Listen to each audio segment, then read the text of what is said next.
લોભિયા હોય ત્યાં દુતારા ભૂખે ન મરે। આણંદના બાકરોલ વિસ્તારના તાંત્રિકે પૈસાનો વરસાદ વરસાવવાના બહાને લાખો ખંખેર્યા।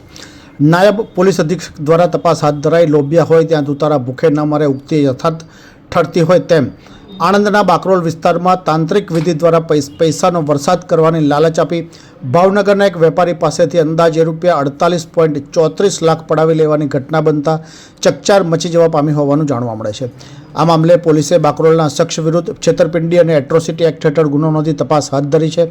પ્રાપ્ત વિગતો અનુસાર ભાવનગરના ચિત્રા વિસ્તારમાં રહેતા વેપારી જયદીપભાઈ બાબુભાઈ વાઘેલાને બાકરોલના મહેમૂદ ખાન અશરફ ખાન પઠાણે વિશ્વાસમાં લીધા હતા।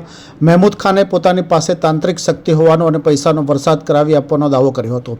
વર્ષ 2022થી 24 દરમિયાન આરોપીએ અલગ અલગ વિધિઓના બહાને ચોકી શુદ્ધ કરવાના નામે વેપારી પાસેથી ટુકડે કુલ 48,34,000 જેટલી મોટી રકમ પડાવી લીધી હતી। અલબત્ત લાંબો સમય વીતવા છતાં કોઈ પૈસાનો વરસાદ ન થતાં અને પોતાની સાથે છેતરપિંડી થઈ હોવાનો અહેસાસ થતાં વેપારીએ જ્યારે પોતાના નાણાં પરત માંગ્યા ત્યારે આરોપી મહેમૂદ ખાને ઉશ્કેરાઈ જઈ વેપારીને જ્ઞાતિ પ્રત્યે અપમાનિત કરી ગાળો આપી હતી। એટલું જ નહીં, નાણાં ભૂલી જવાની સૂચના આપી જાનથી મારી નાખવાની ધમકી પણ આપી હતી। ये है हलचल टीवी नेटवर्क और आप देख रहे हैं हलचल टीवी न्यूज। हर हलचल पर नजर, हर हलचल की खबर।